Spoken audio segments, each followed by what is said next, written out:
مرحبا. من مصادر موثوقة تعرفنا على تشكيلة منتخب المغرب ضد جنوب إفريقيا الأساسية ضمن مباريات يوم الثلاثاء الموافق 30 يناير 2024 في الدور ثمن النهائي من بطولة كأس إفريقيا 2023. تقام المباراة على ملعب لاورنت بوكو في سان بيدرو بداية من الساعة 9 بتوقيت المغرب والجزائر وتونس، 10 بتوقيت مصر، 8 بتوقيت أغرينتش، 11 بتوقيت السعودية. ويتأهل الفائز في هذه المباراة إلى ربع النهائي، حيث سيواجه المنتصر من مواجهة الرأس الأخضر ضد منتخب موريتانيا. ينظر على نطاق واسع إلى أسود الأطلس كأقوى المتنافسين على البطولة قبل أن يتم ركل الكرة حتى الآن، ويستهدف المغرب لقبه الثاني في تاريخ كأس الأفريقية بعد نسخة 1976. حقق أسود الأطلس التوقعات في البداية في مباراتهم الافتتاحية، حيث تغلبوا على منتخب تنزانيا بنتيجة مقنعة 3-0. ومع ذلك فإن سعيهم لتحقيق انطلاقة سلسة واجه عقبة في مباراتهم الثانية بالتعادل المحبط 1-1 مع الكونغو الديمقراطية، قبل أن يختتموا دور المجموعات بالفوز 1-0 على زامبيا. وأنهى فريق المدرب وليد الركراكي دور المجموعات برصيد 7 نقاط، بفارق 4 نقاط عن صاحب المركز الثاني الكونغو الديمقراطية، وسيتطلع الآن إلى تجاوز جنوب أفريقيا للحصول على مكان في الدور التالي. البافانا خصم مألوف للمغرب، حيث واجههم مرتين خلال التصفيات المؤهلة لهذه البطولة، وحقق الفريقان فوزا واحدا لكل منهما.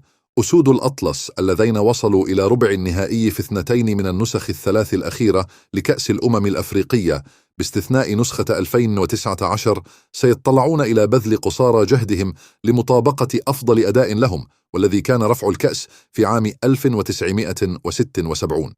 وتأهلت جنوب أفريقيا بقوة إلى دور 16، حيث احتلت المركز الثاني في المجموعة الخامسة برصيد 4 نقاط، متساوية في النقاط مع ناميبيا صاحبة المركز الثالث، لكنهم حلوا في المرتبة الثانية بفارق الأهداف.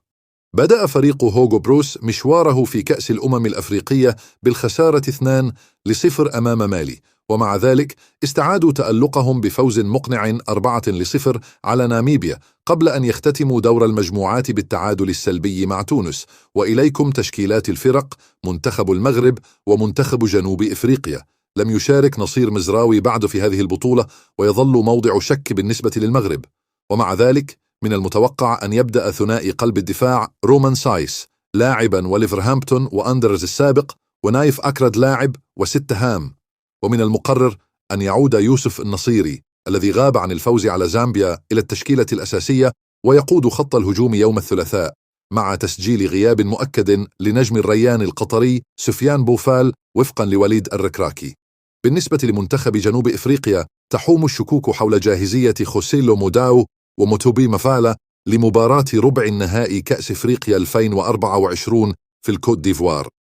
تشكيلة منتخب المغرب المتوقعة: ياسين بونو، أشرف حكيمي، نايف أكرد، غانم سايس، يحيى عطية الله، سفيان أمرابط، سليم أملاح، حكيم زياش، عز الدين أوناحي، عبد الصمد الزلزولي، يوسف النصيري. تشكيلة جنوب إفريقيا المتوقعة: رونوين ويليامز، خوليسو موداو، جراند كيكانا، سياندا كسولو، أوبري موديبا، ثابيلو مورينا، ثيبو هومو كوينا، سيفيسيلو سيثول، بيرسي تاو، ثيمبا زواني، ايفيدنس ماغوبا.